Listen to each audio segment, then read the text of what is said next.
Okay, we got some great questions for our show today. Why did God create the devil? Why did he? Well, I would like to know that question. Stay tuned for that one. And Did Mary ever sin? Oh, that's something to ponder. Why is the Protestant Bible smaller than the Bible? what I guess that would be Catholic Bible, I right? guess. Yeah. So there's a difference between Protestant and Catholic one, isn't guess. there? Oh, I'll Yeah. look into that as well. Might be the binding. I don't could know. be. And why is the Pope the Bishop of Rome? Yes, well, why not New York? Or LA? And are they under quarantine still? Yes, these are very interesting questions. Yes. All stay tuned because you're going to find out these answers to these questions. Don't change that dial.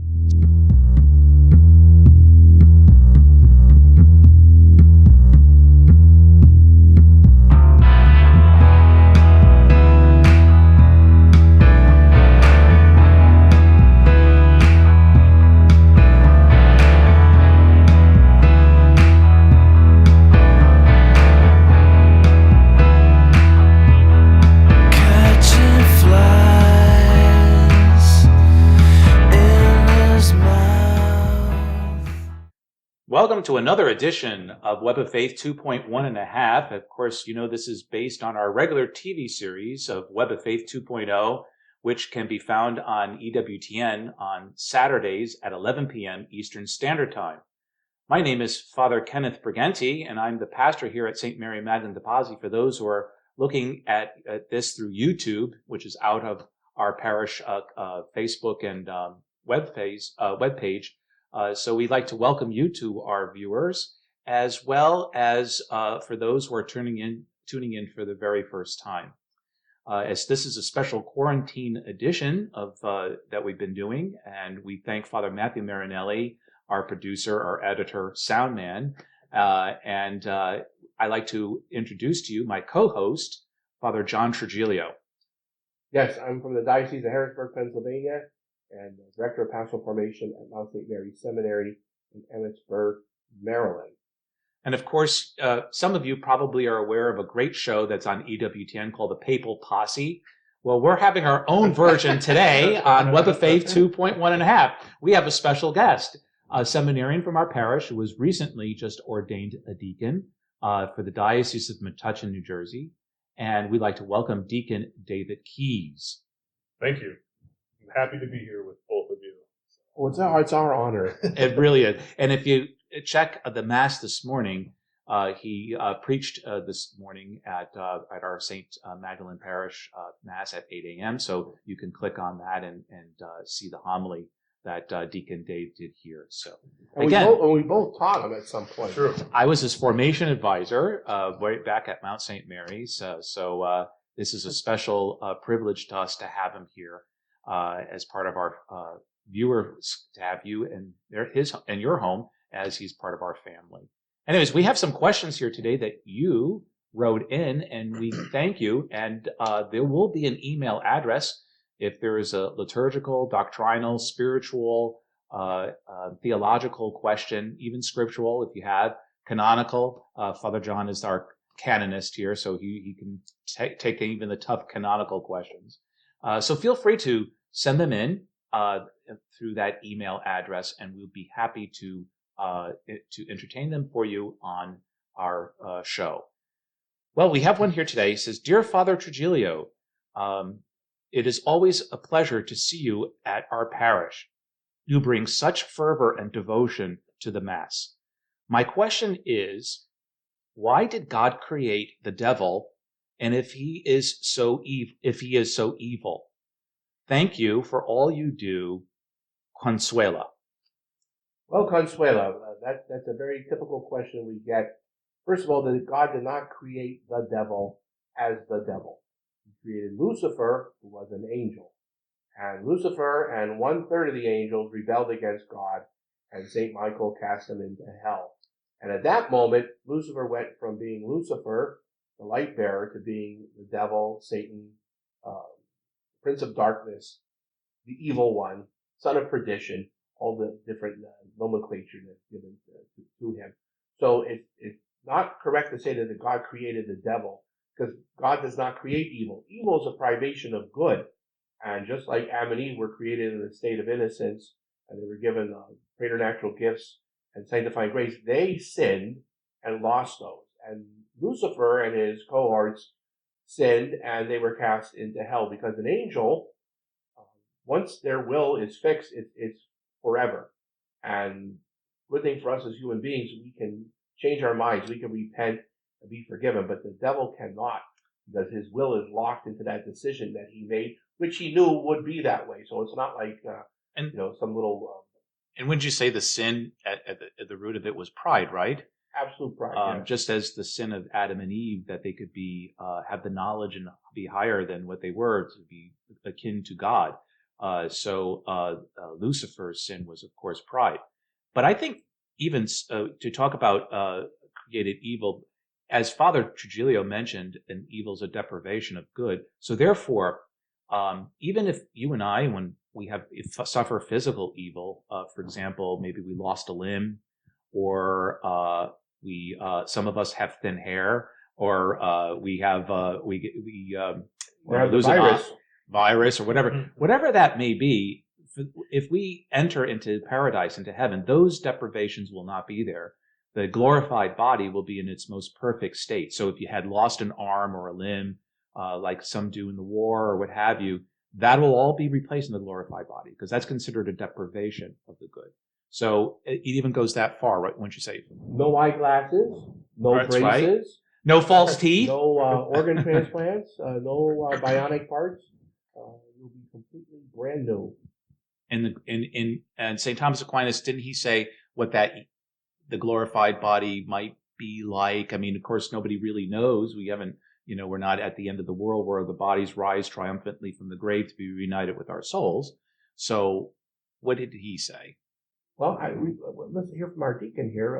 What Thomas Aquinas said? No, about what speculation do theologians have that what the glorified body would look like? Or for instance, like say, so many people say, like, the baby died at the age of an infant.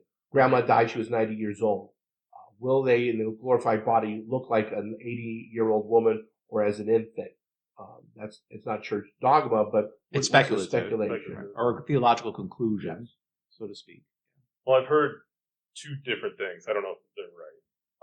If I remember correctly, is that you're in your perfect form, or I've also heard what you look like when you were 33, the age that Christ died. Yeah. Right. Those are the two. Those are the things I remember reading, and it was never defined as dogma. It's sort of like a theological conclusion. Thomas, I think, speculated that since Jesus died at 33, so obviously a baby. And then the people ask, well, if that's the case, Grandma was 90 when she died, Junior was only a day old, then how are you going to recognize them if they're in the 33-year-old body?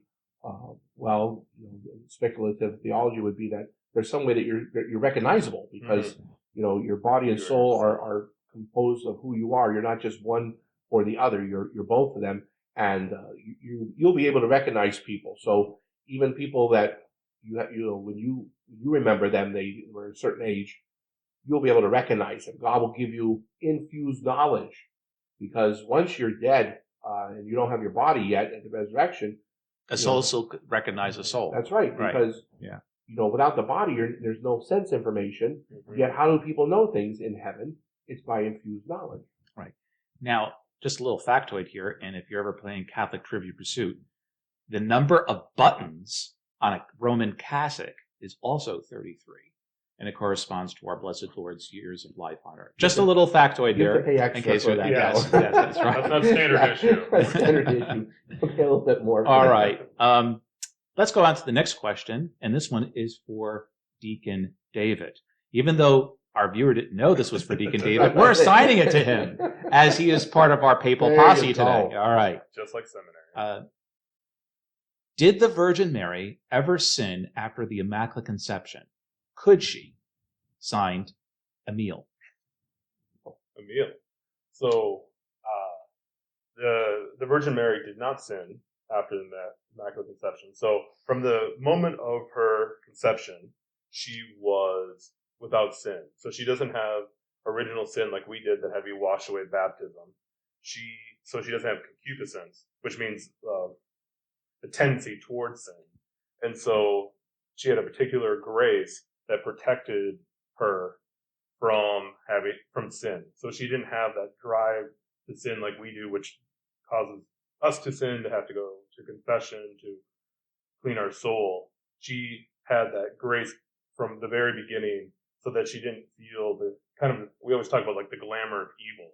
She didn't see that. She saw things in a very clear, prophetic almost kind of way that protected her from sin for her whole life.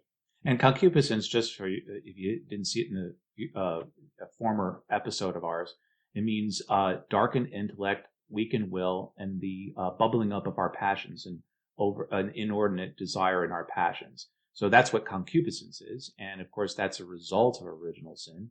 And even through baptism, we still have to deal with the residue of that. And that's where grace comes in. But Our Lady is called Our Lady of Grace, which means she has the fullness of grace within her. And of course, she had our Blessed Lord for 9 months in her womb. And there's a beautiful image of her, which is probably one of the most beautiful images of Our Lady. And it's in our church here too, is her hands outstretched and she's stepping on the serpent. That's this image of Our Lady of Grace. And the grace is not hers that's coming from her hand, but rather it's our Blessed Lord coming through her as she was the first tabernacle for 9 months. Yes, and it's important for us to remember that when the angel announced to her, he said to her, "Hail, full of grace, gratia plena in Latin and que carita mene in Greek." And if you are full of grace, that means your elementary physics. Right. If you're full, there's room for nothing else. So if you're full of grace, there's no sin. There is absolutely impossibility if you're full of grace, because sin and grace are antithetical to each other. So when the angel said, "You are full of grace," not just at the moment of her conception in her mother's womb of St. Anne, but at the very moment that she's greeted by the angel. Therefore, the church teaches us that Mary remained that way. It was a special gift. God gave it to her. And, could she have sinned? Well, she could have in terms of metaphysics, because she had a free will. So she could have chosen, but that grace kept her in that perfect state, and that allowed her then to be the perfect receptacle for Jesus, but also then throughout his life, because remember, 30 of his 33 years were spent at home in the holy house there in Nazareth.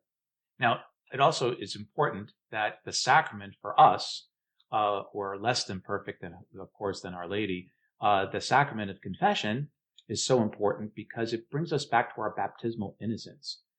So it's always good to frequent the sacrament and not to be afraid of it, but rather it's a beautiful vehicle of God's mercy and salvific power in through us through the grace of that sacrament. And not only does it forgive sins, but it also helps us through the grace to avoid future sin.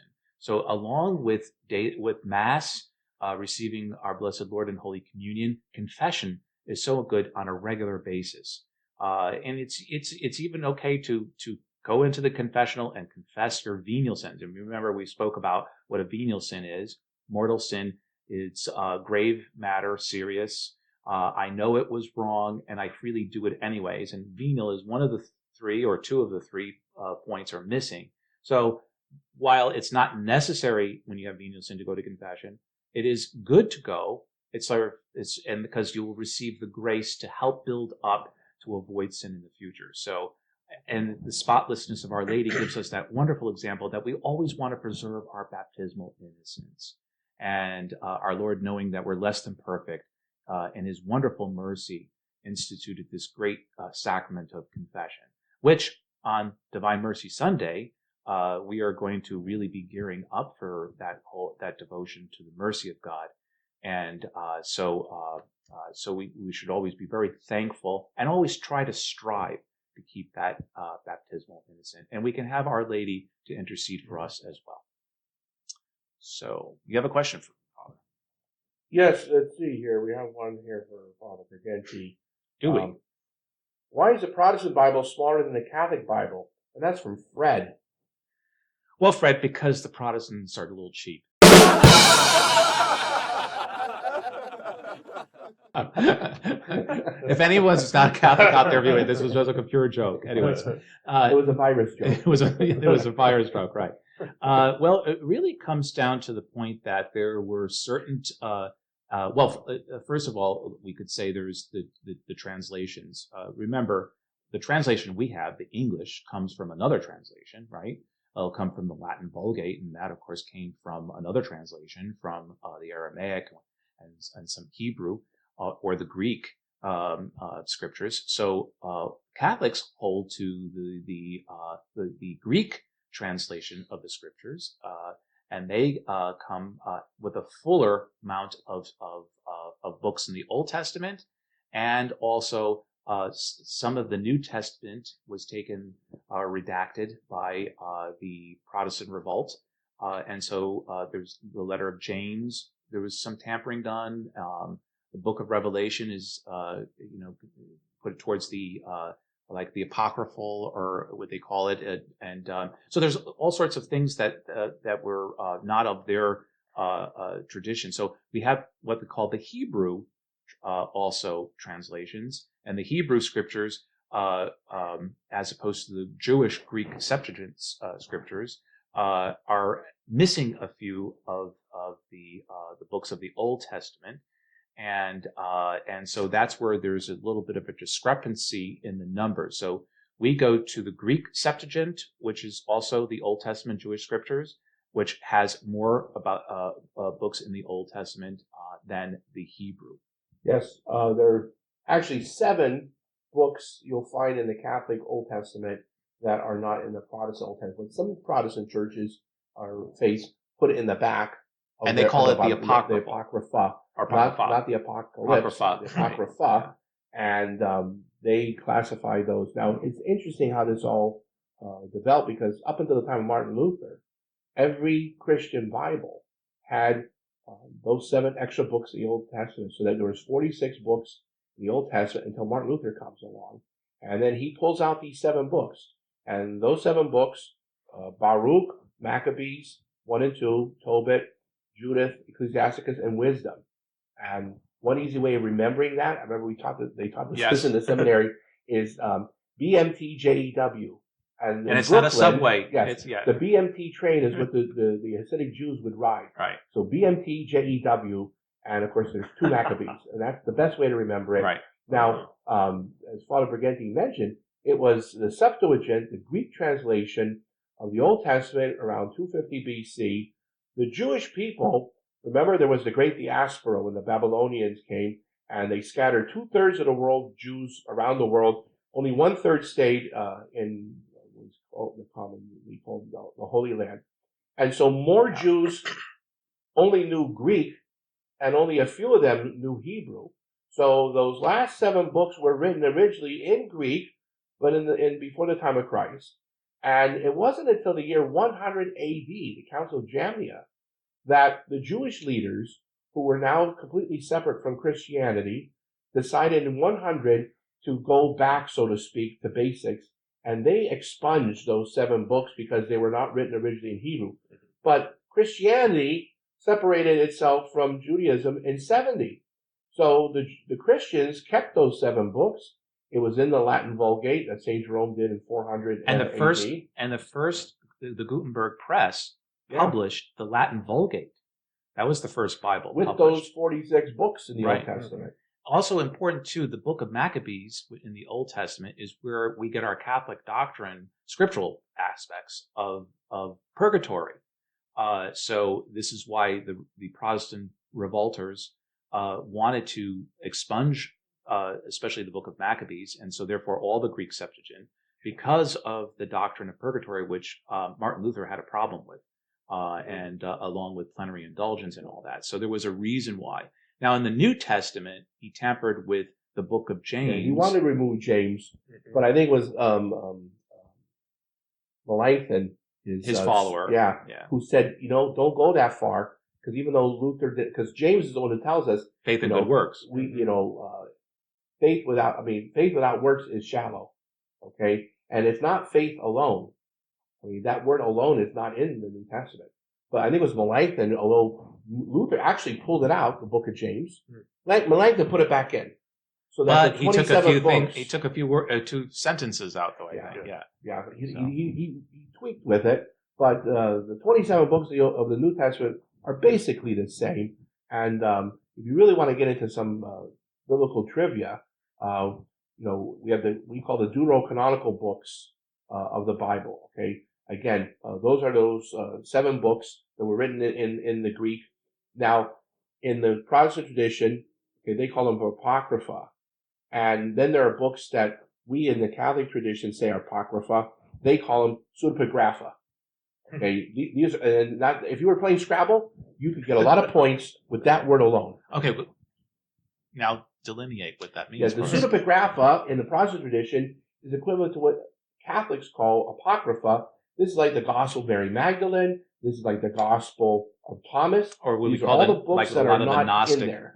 All the Gnostic, which were written no earlier than 300 A.D.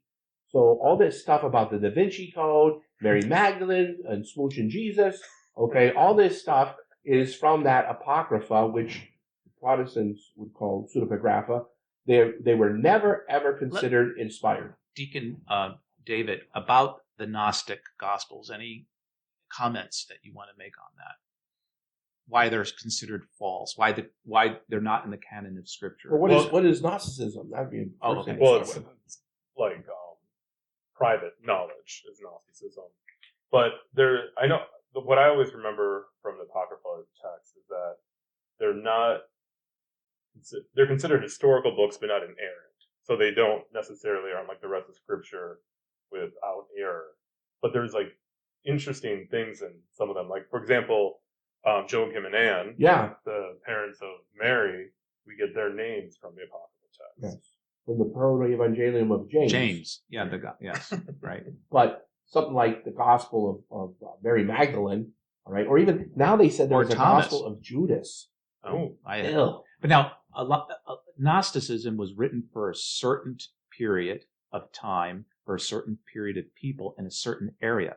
Now, the Gospels are transcend all that. It's for all people, all times, to the end of time. So that's why some of the books also, besides that there were some theological incorrect things in these Gnostic Gospels, but they were also not considered universal, or their message was not open to all. Gnosticism wanted a secret language for a secret way of dealing with that. So sort of like almost like the New Age. Very close to it. Yes, what's that religion of Tom? Scientology. Scientology, Dianetics, and all that. But that's another question you can write in and all that. So anyways, we have a question again for Deacon David. And why is the Bishop of Rome head of the church if Jesus founded the church in Jerusalem and St. Peter was also from there? Why not the Bishop/Patriarch of Jerusalem as Pope? Signed, Regina. Okay. Let's see if I can do this without getting into heresy. So let's just go to the first part. Why is the Bishop of Rome the head of the Church of Jesus, founded in the church which was founded in the church in Jerusalem? Let's go there. Well, because Peter went to Rome, so when all the apostles went out all over the continent, Peter went to Rome and started the church. But why Rome? Because that was one of the major centers. And he died there too, yes. But he went there because it was center of... It was kind of center of the world. Empire, of the Roman Empire. So he went there to convert the pagan Romans, which was like the most major, probably, metropolis. So think of Rome at the time of like New York, Washington, D.C., and Los Angeles. Okay, New York, the business capital and the political capital, or the business capital of the world. Washington, the political capital of the world. Los Angeles, the media capital of the world, right? So the Rome is the center of the Roman Empire. Is all of that at once. It is the most important city at that time, right? All roads lead to Rome. All roads lead to Rome, right? Yeah. And you know what? Those roads are still good compared to what we have to deal with in the highways and the potholes today. Romans know how to build roads, didn't they? True. They still use them in Spain and England. You can go over roads that have been bridges that have been there for 1,000 years. Now the cars are going across and they're perfectly fine. So Peter went to Rome because it was the center of like the known world, really, was Rome. So he went there and established a church there. And because of the prominence of the city, the church there became very, very important. Over time, as it grew, it became more and more important, especially when you start talking about like Constantine. You can move on a little bit, and the legalization. Tell us a little bit about the devotional church of the Quo Vadis. As you know, Peter was running from Rome, and he sees our blessed Lord going into Rome. He's on the Appian Way. Yes. On his way out. Yes. Peter's on his way out, and he meets Jesus, who's going on his way. Of course, this is also tradition of the small t. Okay, Mm-hmm. custom. It's not. Doctrine. So yeah, Peter, he wasn't super successful in Rome. His first, to say the least. To say the least. Yeah. To put it nicely. So when you're thinking back, and you just kind of smooth over the rough parts. Yeah. And so he's like, kind of was fed up and was leaving Rome, and he runs into Jesus, and there's this little church right there. I was there with Father Trujillo. Yes. Yeah. And he's like, Jesus asked him where you're going, and he's like, well, it didn't work well here, and so I'm going to go over here because I've heard good things. And he's like, no, get back to Rome. Exactly. And that phrase, Quo Vadis, is allegedly what Peter said to Jesus, Quo Vadis Domine, where are you going, Lord? Because Peter's going away, Jesus is coming in, so he's asking Quo Vadis, that which, by the way, we use for a nice program to introduce young boys to possible vocations of the priesthood, because it's like you're asking the Lord, where are you going? And you've got to come and follow me. Mm-hmm. Also, the mother church of Christendom, is in Rome, St. John Lateran, which is the Pope's cathedral. And what does it, I can't get the exact word, but I think it says the mother of all churches, I think. Yes, because it's St. John Lateran predates St. Peter's Basilica. Yes. It was on the Lateran, and that was property that the Emperor Constantine had sort of given over to the church, to the Pope, the Bishop of Rome. And just want to mention a little more esoterica here. The Jewish community in Rome predates Christianity. And so when Peter goes to Rome, he's not necessarily going to a place that has no connection whatsoever. He goes to that synagogue in Rome, which some current popes have been there to visit. And so from that synagogue in Rome, Peter then started to talk about Jesus, because he first preached to the Jewish people, and he didn't get much of good reception. And then of course St. Paul himself then goes to Rome. Mm-hmm. He's martyred because he's a Roman citizen. Remember, he's from Tarsus, and there's that beautiful scene in the Acts of the Apostles where they want to execute him in Jerusalem, and he plays his trump card, and he says, I'm a Roman citizen, so I appeal to Caesar, which is still to this day a principle, even in canon law, that you have the right to appeal to Caesar. And so that he goes, now obviously it's Nero, and he's not going to get much of a... he's not going to get a good response there. But that's how he gets to Rome. But it's also interesting, even though, and that's another basilica, okay, St. Paul outside the wall, but you can also find the relics of St. Peter and Paul in St. John Lateran. There's two heads, so to speak, reliquaries, bronze, in the baldacchino, which is this structure over the high altar, and also the red wall in St. Peter's Basilica, which was discovered by Venerable Pope Pius XII in 1947, when they did excavations 3 levels below to the cemetery. And you can actually go and tour that to go into the cemetery below St. Peter's Basilica. And there's the graffiti, which was in red, which says, "Here lies Peter and Paul." So the relics were there, right under the main baldacchino of Bernini's columns in St. Peter's. So the relics are there, and they're also at the John Lateran. Well, unfortunately, the papal posse here has to come to an end. But we hope Deacon David can come back again and be another guest on our show. We also like to thank Father Matthew for Marinelli producing our show again today. Produced, directed, sound, and you have to look at the opening captions of this. He redesigned it, so it's really great. But again, we thank you for your generosity, and just remember to please keep your donations coming in to your parish. And here at St. Mary Magdalene, you can drop them off Monday through Friday, your envelope, from 10 to 1 in front of the parish center. There's 2 boxes on the other side. Or in the Adoration Chapel when we have adoration, or in the church in the basket. Or you can go by PayPal now. You can sign up for that, which is really super easy. You can do electronic giving, or you can also now text. Whatever way you do it, we appreciate your generosity. It ensures the mission of St. Mary Magdalene Posse for another 175 years by your generosity now. And you could use some of your stimulus money to help. Right. There you go. Yes, that's right. Deacon Dave already got his deposited. So I did. yeah, so we're expecting a donation from Deacon Dave, right? Since he gets a parishioner here.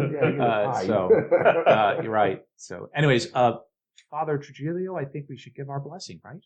Dominus vobiscum. Et cum spiritu tuo. Benedicat vos omnipotens Deus, Pater et Filius et Spiritus Sanctus. Amen. And God bless you until we see you next time. Bye-bye.